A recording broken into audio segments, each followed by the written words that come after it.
Ada berdoa.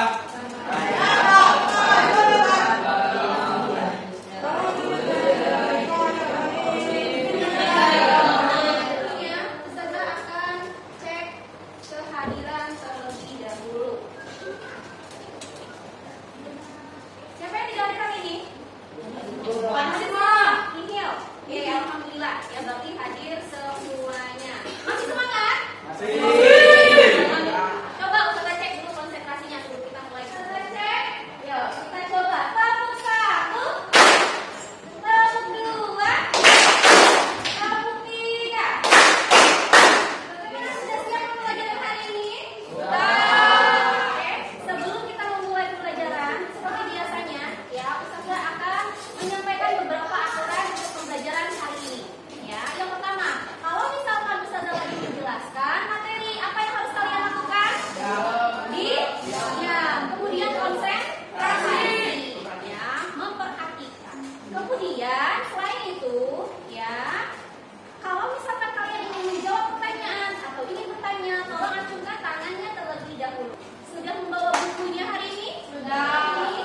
Ya, kita akan mengaitkan materi sebelumnya atau pengetahuan yang sebelumnya sudah pernah kalian dapatkan. Sudah membaca bukunya kemarin? Sudah. Pagi ini sudah membaca materinya? Sudah. Oke, Ustazah mau bertanya.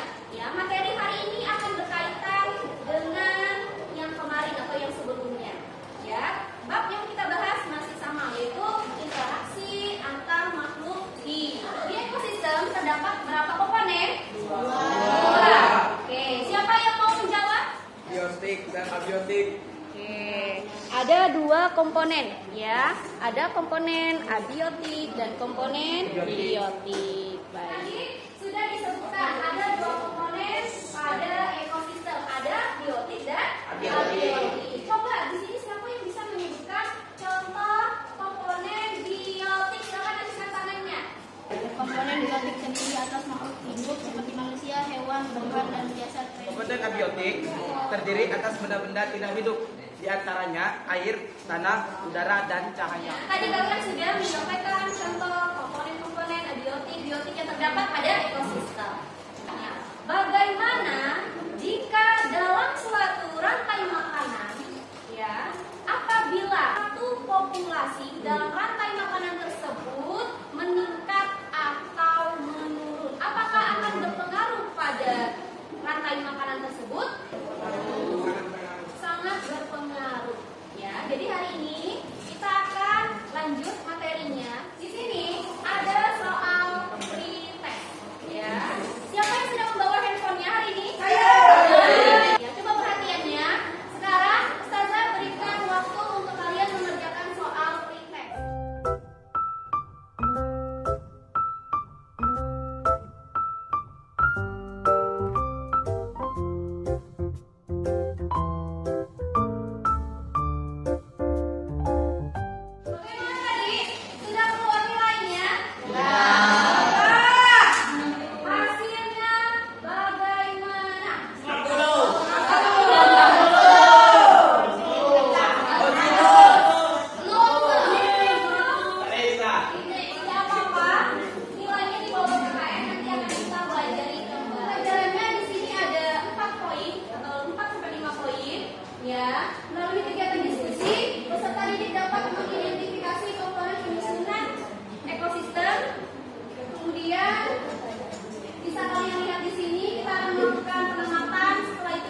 Kasus demam berdarah dengue atau DBD mengalami peningkatan di wilayah Kota Pangkal Pinang, Kepulauan Bangka Belitung. Sepanjang bulan Januari hingga Februari 2022 ini, sedikitnya 44 orang terinfeksi. Pasien mulai dari usia anak-anak hingga dewasa di 7 kecamatan yang ada di Pangkal Pinang terjangkit DBD. Wartawan Bangka Pos ada Cepi Marlianto di sana akan melaporkan selengkapnya. Halo rekan Cepi. Halo rekan ya. Kasus DBD di Pangkal Pinang ini mengalami kenaikan. Apa sebenarnya penyebab meningkatnya kasus tersebut? Ya baik, memang berdasarkan keterangan dari Kepala Dinas Kesehatan Kota Pangkal Pinang, Dr. Muhammad Safi mengatakan memang untuk kasus demam berdarah sendiri khususnya di Kota Pangkal Pinang sejak awal. Oke, dari video tersebut ada kegiatan apa? Penyemprotan, fogging, ya. Coba di tempat kalian di daerah rumah kalian apakah sudah melakukan fogging? Kira fogging tersebut fungsinya untuk apa? Untuk mengusir nyamuk. Ya, tapi apakah ada pengaruhnya pada lingkungan? Ada atau tidak? Tapi kalian sudah melihat video, tampilan video. Ya, siapa di sini yang mau menjawab? Silakan. Di video tersebut saya melihat kasus DBD di Pangkal Pinang meningkat. Terjadi penyemprotan di Pangkal Pinang. Di sini kita akan membuat proyek, ya. Jadi kalian buat rumusan masalahnya, kalian buat pertanyaan-pertanyaan yang terdapat pada video tersebut. Kalian diskusikan berdasarkan kelompok kalian.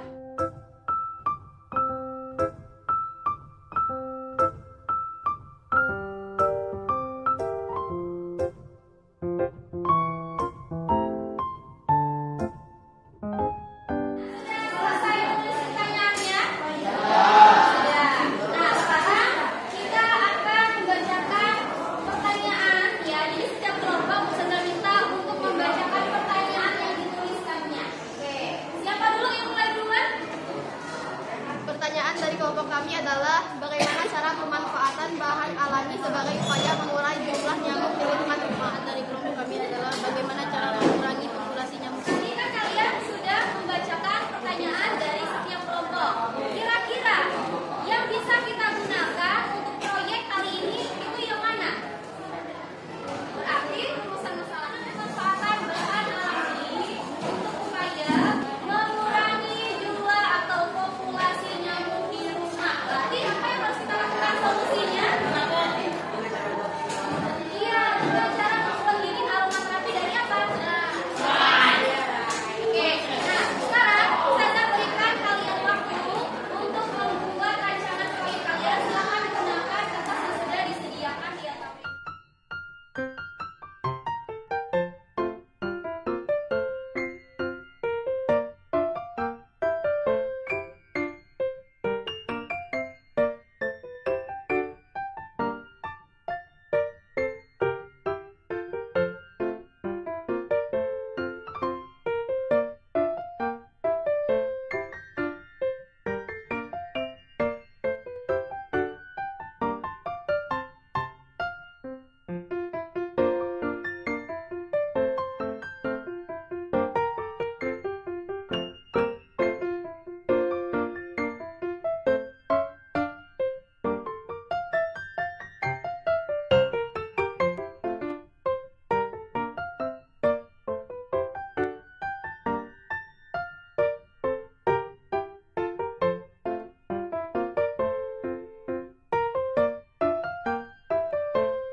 Bagaimana